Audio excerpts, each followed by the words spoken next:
tree in the hole, and the hole in the ground, and green grass grew all around, and the green grass grew all around, and the green grass grew all around, all around. The green grass grew all around. By the way, we have some wonderful dancers here.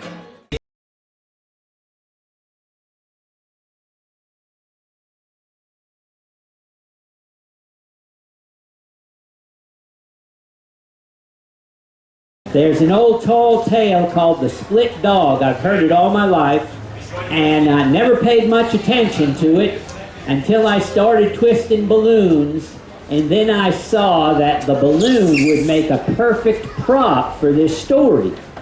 Yeah, now, let me get you to sing along with me for just a second. I'm going to start off with a little song called I Had a Dog and His Name Was Blue. It goes like this. I had a dog and his name was Blue. I had a dog and his name was Blue. I had a dog and his name was Blue. I bet you $5 he's a good dog too. Here, Blue, you good dog, you. Try that with me. Here, Blue, you good dog, you.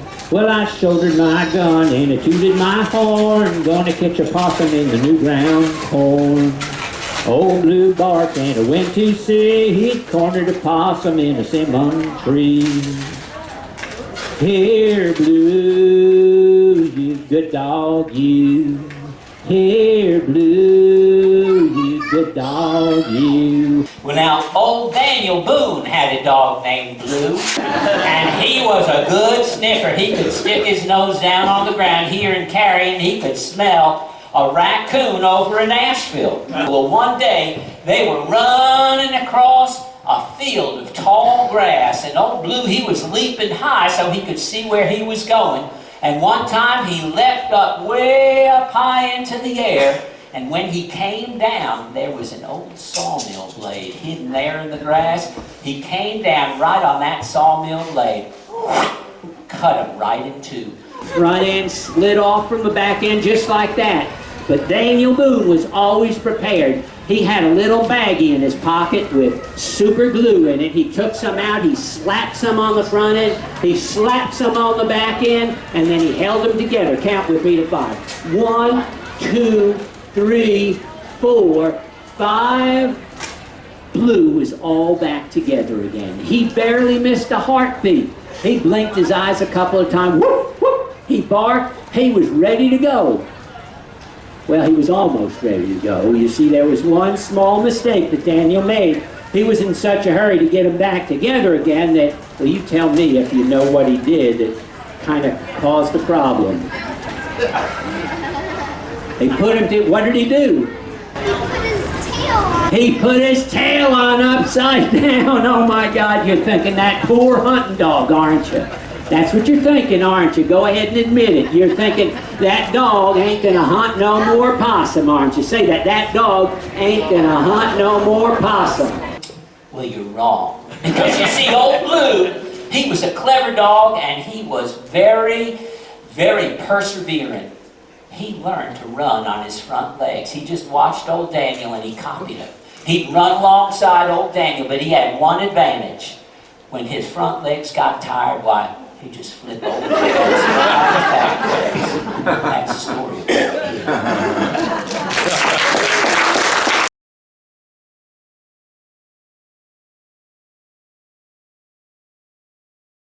I wish I was a mole in the ground. Sing it again.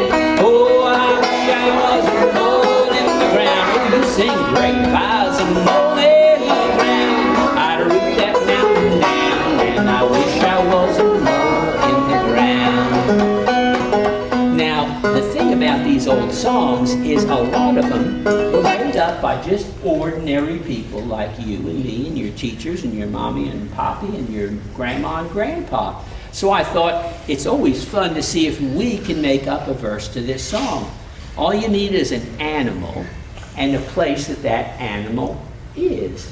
Maybe what it does. Who's got an idea for an animal? Okay? Ooh. How about, I wish there was a lion in the den. If I was a lion in the den, what would I do? What would I do if I was a lion in the den? Hunt for food. I'll bring the zebra in. I'd what? I bring a zebra in. Bring a zebra in. Well, the lion's got to eat, and that rhymes. He's got a good sense of rhyme. Let's do that one. I say go with that one. I wish I was a lion in the den. Oh, I wish I was a lion in the den. If I was a lion in the den, I'd bring a zebra in. And I wish I was a lion in the den. Let's try one more. Anybody else? Now, we all know about recycling, maybe, how you use things in new ways, okay? Well, in the old days, when you got these big old holes in your blue jeans, like he's got, and your mama said, no more wearing those blue jeans, she didn't just throw those blue jeans out. She took the blue jeans and she cut out squares and shapes out of the good part of the blue jeans. She did that with all the leftovers for the clothes, and then when she got a nice big pile, she'd say, it's time to make a patchwork quilt. And she'd sew those patches together and she'd make something new out of those old things. Now, here are the motions. I want you to put on a pair of glasses for your grandma, because you know our eyes get old. On my grandma's, and probably the first place you need a patch is right here, because you're sitting on it all the time. So for patch, I want you to kind of hit your bottom. Patchwork, and for quilt, I want you to pretend you've got a needle and you're sewing, okay? On the grandma's patchwork quilt, let me see it. Squares of corduroy and silk, red and green and blue, and yellow too. On the grandma's patchwork quilt.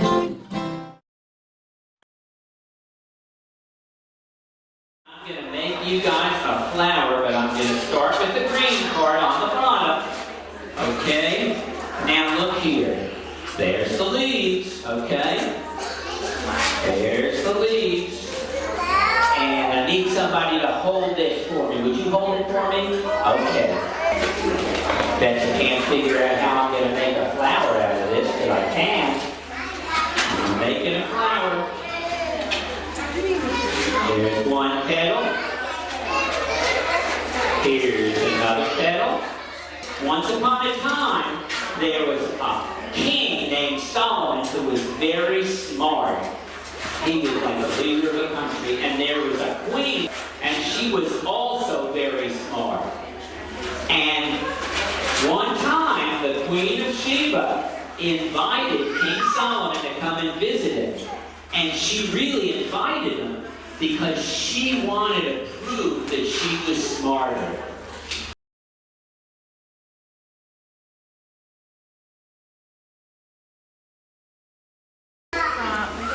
She said, I want you, if you're so smart, I want you to tell me which one of these is the real flower. Well, Solomon looked around. He hadn't any idea. They all looked the same. And then he had an idea. He said, you know, it's awful hot in here. Could you open the window, please? And you know what? In just a few seconds, Solomon had figured out where the real flower was. Now, I don't know if anybody can figure out how opening the window would help him find the real flower, but let me give you a hint. Some flew in that open window. It was very small, and it's something that really likes flowers. What was it? It was a what? A bee flew in that, and you know what? That bee knew which was the real flower. It flew right to it, and he said, that's the real flower. Now this isn't real, but it sure is pretty, isn't it? Inch by inch and row by row, gonna make this garden grow. Get yourself a hoe in your hand. All I need is a rake and hoe, some more sign language, and a patch of fertile ground. What is that? Dirt. Next part starts the same, inch by inch, and row by row. Get a big sack of seeds, hold it up with this hand, reach it with your other hand, get a handful and scatter it out. Please bless these seeds I sow, please warm them from below till the rain comes tumbling down. Inch by inch and row by row, flower grow, gonna make this garden go rake and hoe. All I need is a rake and hoe, and a patch of fertile ground. Inch by inch and row by row, sowing seeds. Please bless these seeds I sow, please warm them from below till the rain comes tumbling down.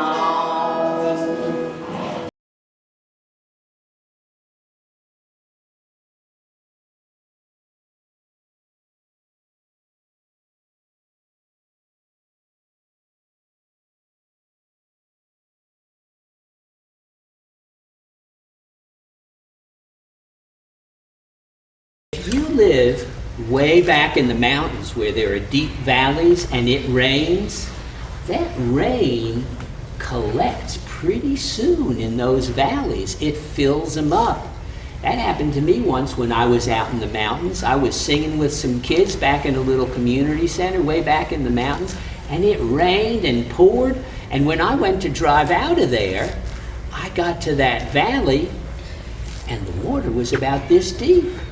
I couldn't get through it. I was waterbound. I couldn't get through the water. Now, I was lucky that somebody showed me a little back road up over the mountain I could get out. But if not, I'd have to just stay there overnight with one of my friends. And that's what's happening in this song. Now, the chorus goes like this. Waterbound and I can't get home. Waterbound and I can't get home. Waterbound, I can't get home down in North Carolina. Can you sing that with me? Yeah. Waterbound and I can't get home. Waterbound and I can't get home. Waterbound and I can't get home down in North Carolina.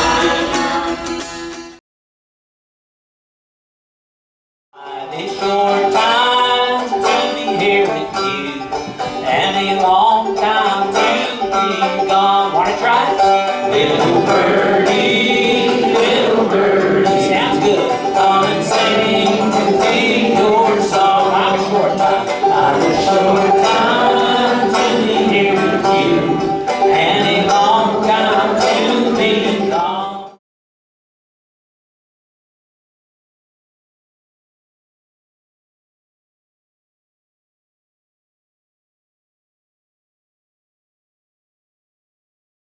Once upon a time, there was a very wise and kindly king named King Solomon. You've probably heard of him. At least in most of the stories, he's kind and he's wise. In this one, he's not at all, until a little bird called a hoopoo bird sets him straight. You see, his wife was coming on to having a birthday, and she had asked him as a present to build for her a palace made of the beaks of all the birds. And so he put out word that in a week's time he wanted all the birds to meet before him. He said, I've called you all here before me because my wife will be celebrating her birthday soon. Oh, that sounds great, the birds said. There'll be a party. That'll be really fun. He silenced them, he said. And for her gift, she's asked me to build a palace made of the beaks of all of the birds. There was a stunned silence. This was completely unexpected. Made of all of our beaks? What is he thinking about? How will we survive without our beaks? At that moment, into the compound flew the hoopoo bird, landing right in front of King Solomon. Your Majesty, I've been your loyal servant for many years, but I cannot so easily give up my beak to you. I will give you a proposal. I propose that I ask you 3 riddles. If you can answer all those 3 riddles, then I will do as you say. If you cannot answer any one of those riddles, than the birds keep their beaks. Well, the birds were amazed at his boldness. What chutzpah! Saying that, right? Challenging the great King Solomon. But Solomon admired his courage, and really the hoopoo was a favorite of King Solomon, and he was confident that he could answer any riddles that were put to him. And so he said, I accept. Well, here is the first question. Who is it that was never born and will never die? Oh, well, that's easy, said King Solomon. That would be the Creator. The Creator created the sky and the sea and the land. He created plants and animals, birds. Birds, he said, yeah. Well, here is your second riddle. What water neither rises from the ground nor falls from the sky? Solomon thought for a moment, and he said, well, that would be a tear that's shed in sadness. As he looked out at the birds, they looked sad indeed. And he felt just a tinge of sadness himself, and when he reached up to scratch below his eye, he found that his finger was a little wet. The hoopoo was becoming nervous. He had one more riddle to save the birds' beaks. Very well, he said. What is it that is so delicate that can put food in a baby's mouth, but so powerful that it can make holes in wood? King Solomon scratched his head. He wrinkled his forehead a little bit. He looked up, and then he looked down. He said, of course, he said. Well, that would be a bird's beak. A bird's beak, he said. But immediately the satisfaction of guessing that riddle passed, and he felt the cruel irony of what he had just said. Those wonderful beaks, so necessary for their survival, he was asking them to surrender. He felt filled with shame at his selfishness and his cruelty.